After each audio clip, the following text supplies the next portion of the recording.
Sí, vamos a profundizar más sobre el tema, que Elsa Beites informe y que también intervenga la Secretaría de la Función Pública para no cometer ninguna injusticia con los trabajadores, pero al mismo tiempo no permitir la corrupción. Efectivamente, sí. O sea, eso es todo, porque estamos limpiando de corrupción todo el gobierno, de arriba hacia abajo, y no se tolera la corrupción. Y hay resistencias, porque estamos hablando de años de estas prácticas corruptas. En Capufe, bueno, Sí, considera la caja chica siempre el gobierno federal. ponían a sus compadres, o sea, a la gente más cercana, a los amigos, ya se sabía que el que iba allí iba a robar. Y algo parecido está sucediendo ahora, y aprovecho para darlo a conocer, porque ya no hay espionaje, ya no existe el CISEN, pero sí hay inteligencia. No hay espionaje, pero sí mucha inteligencia de la gente que me informa de todo lo que está pasando. Y ahora parece como que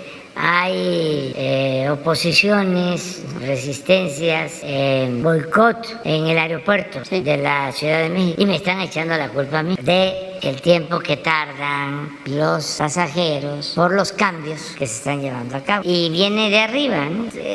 Tiene que ver con la molestia que todavía no digieren, superan, de que no pudieron atracar con el nuevo aeropuerto de Texcoco. Y como era muchísimo dinero, estamos hablando de un asalto, de un robo, pues de más de 200,000 millones de pesos, que se quedaron molestísimos. Ellos, sus voceros, sus achichincles y sus seguidores del conservadurismo. Entonces quieren que no salgan mal las cosas, y en el aeropuerto tengo información que hay una campaña echándonos la culpa de que si hay saturación, si no se atiende pronto a los pasajeros, si se les mantiene 1 hora, 2 horas, pues es culpa del gobierno. Ayer leí que dieron a conocer un periódico alarmado la instrucción de que las aduanas pasen a ser operadas, manejadas por la Secretaría de Defensa y por la Secretaría de Marina. Entonces siempre hay estas resistencias, porque pues está más que demostrado que hacían su agosto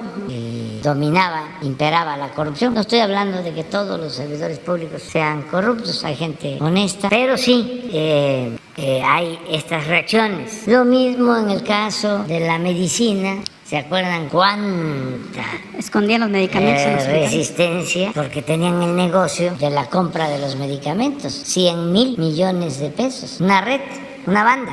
Todavía ayer sacó Loret de Mola un reportaje sobre los médicos de Cuba, que es un reportaje, un refrito, yo creo que de hace 10 años, promovido por las organizaciones que están en contra del gobierno de Cuba, que hablan de que los médicos cubanos son esclavos porque tienen que pagar y que los amenazan. O sea, el mismo guión. Y Loret, ahí está. ¿Y qué autoridad tiene Loret si él trabaja para una de estas farmacéuticas, una distribuidora que se beneficiaba con la corrupción que imperaba en el sector salud? Pero pues en algunos casos es porque ya no tienen privilegios y estaban muy enraizadas esas prácticas. Yo siempre he dicho que nuestro movimiento, la transformación, iba a ser pacífica, sin violencia, pero radical, porque íbamos a arrancar de raíz. La palabra radical viene de raíz. El régimen de corrupción, de injusticias y de privilegios, y es lo que estamos haciendo. Entonces, como estaban muy arraigadas, enraizadas estas prácticas, pues siguen con sus molestias y siguen con sus campañas, pero no se trata de afectar a los trabajadores. Efectivamente. Y por lo general la mayoría de la gente actúa con honestidad. Sí, son más de 600 se repite, trabajadores. pero yo sí lo tengo que estar recordando, que la mayor riqueza de nuestro pueblo, o la mayor riqueza de México, es la honestidad de nuestro pueblo. Pero hay una cúpula enajenada por el dinero, por lo material, muy echada a perder, minoritaria, pero con mucha influencia. Entonces vamos a buscar la forma de que se aclare todo esto, porque sí, ha habido un aumento en los dos casos. En Capufe, más ingresos, en todo lo que tiene que ver con las casetas. Cuando llegamos estaban tomadas las casetas, las de Morelos y las que iban a Puebla, me acuerdo que todas las de Nayarit, todas las de Sinaloa, todas tomadas y cobraban. Y dijimos, se acabó esto y se ha avanzado, bueno, porque así tenemos ingresos y ese es el dinero que se utiliza para las pensiones, para apoyar a la gente humilde, a la gente pobre, pues para comprar las vacunas, que antes ese dinero pues se lo robaban, y como robaban arriba, abajo se decía pues podemos hacer lo mismo. Y en aduanas está pasando algo similar, desde que están los militares y marinos a cargo de las aduanas se ha incrementado la recaudación. Nada más por aduanas se obtienen 1 billón de pesos. Entonces, ¿cómo no voy a nivel general? 1 billón de pesos de ingresos por aduanas. ¿Cómo no voy a ocuparme de eso?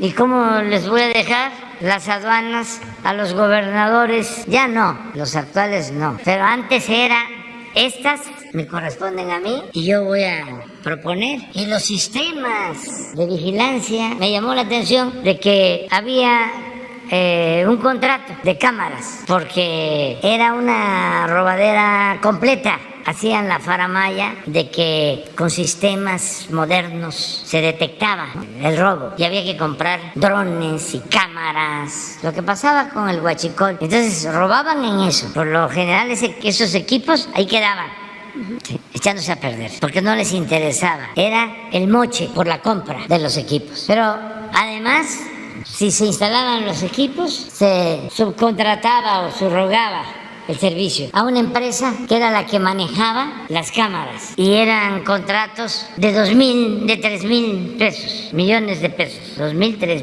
millones de pesos. Y se empiezan a revisar todos los contratos y se les empieza a decir, bájale 200 millones. Pues sí, no, pero es muy poco, bájale más, bájale 500. Sí, me refiero al, si sale rojo, sale verde, ¿no? Los sistemas de vigilancia. Hasta que de 2.000 a 300 millones, lo que querían era tener control. ¿Por qué? Porque ahí se decidía cuándo se ponía en verde y pasaba todo. Entonces no les importaba cobrar por el servicio, si cobraban por lo otro, que ese era el negocio real.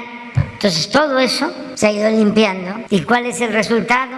Pues que no hemos necesitado deuda y tenemos una buena recaudación. Todo eso nos ayuda. Entonces la corrupción pues hay que combatirla, porque eso es lo que nos permite, es una fuente de financiamiento para el desarrollo de nuestro país y para beneficio de la gente. Pero también no significa pues cometer injusticias. Claro. El que está trabajando bien, que es un buen servidor público, ese no debe de preocuparse por nada. Pero el que está buscando cómo hacer una tranza, pues ese sí no lo queremos y hay que denunciarlo. Y no solo a los de abajo, porque también esa era la vieja práctica, ¿no? De la simulación del engaño. ¡Qué barbaridad! ¡Cuánta corrupción! Echándole la culpa a los que antes se les conocía como mordelones, ¿no? O a los oficinistas, claro, que habían esas prácticas. Pero abajo eran mordidas, arriba tarascadas. Y ahí nos tenían entretenidos pensando que la corrupción tenía que ver con el agente de tránsito. Claro que también con el agente de tránsito o con el oficinista. Y arriba,